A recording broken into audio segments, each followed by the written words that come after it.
this was not the way I thought this was going to happen. I think most people thought it was a shootout, myself included. I mean, the Lions came out here and they just beat this team down. Okay, so let's talk about that defense, because in the end, the fact that the Lions put up those 30-plus points is one thing, but it's really the defense that won them the game. For sure, and it was funny because on the broadcast, they kept saying they're playing man, they're doing well there. And what I thought the Lions did was in the field of play, they played super aggressive. And if you look what happened in the red zone, there's a big issue, especially in the first half. And I think if you were to break down some of these plays, it was a chess match between Aaron Glenn and Kevin O'Connell. So you see this early here. You watch Jefferson. He makes a little double move. This is one you miss. What the Vikings were expecting were a lot of very aggressive plays like this. You can double move and be wide open. Well, Jay, watch Addison here. He's actually wide open here, but this is a double move.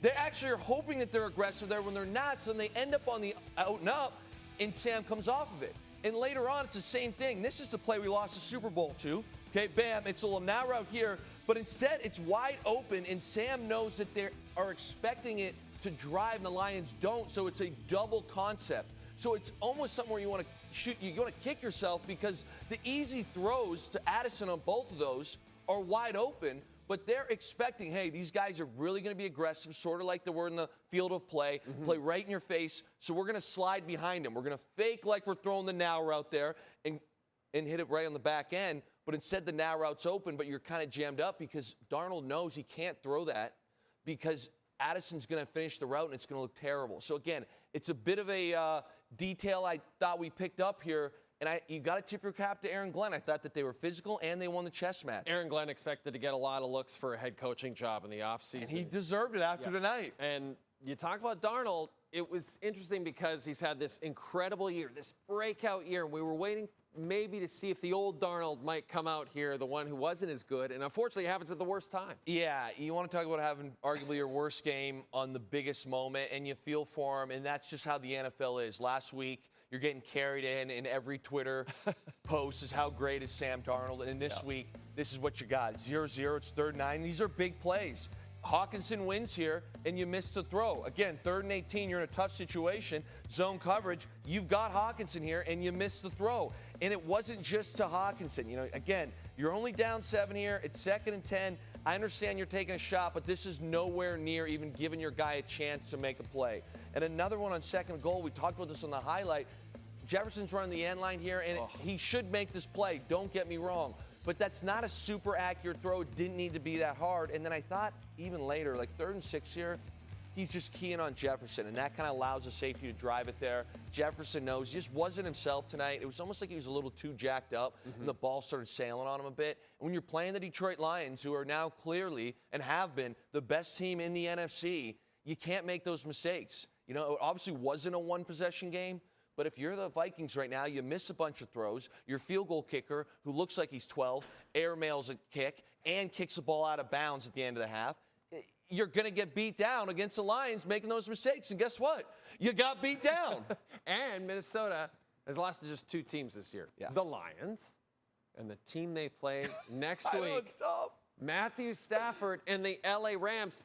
Man, the Rams, we were talking about it before the show. They're like that team that nobody wanted to face in the first round. How do you see this playing out? It's a very, very tough matchup for the Vikings. And you look at what the Vikings do well. They stop the run well, generally. Tonight, obviously, especially in the second half, they did not. But they're not great against veteran quarterbacks in the secondary because a lot of what they do is bring pressures, bring exotic pre-snap looks, and you've got to decipher what's going on and deliver the ball. And if there's one human being on planet Earth that can decipher a defense and deliver the ball, his name is Matthew Stafford. This is a perfect defense for him to go up against, and he's got weapons like Puka Nacua, like Cooper Kupp. And you said it, Jay, earlier in the year, this is their only other loss. So it was kind of a double whammy for Vikings tonight because you lose the 1 seed, you miss the bye week, and out of all the teams you don't want to play outside of the Lions, this for me would be the next one. If I'm Minnesota, the 2 teams I do not want to play are the Detroit Lions and the Los Angeles Rams, and you're going to go back-to-back weeks with these guys. And potentially, if you find a way to win, go back to play the Lions. Well, and that's it. Dan Campbell at the end of the game, you may have heard him, shook hands with Kevin O'Connell, said maybe we'll see you in a couple of weeks. So maybe we will see them together in a couple of weeks. It's going to be a very tough matchup. Again, I would still probably lean towards the Vikings, but I think it'll be very, very challenging to win on the road.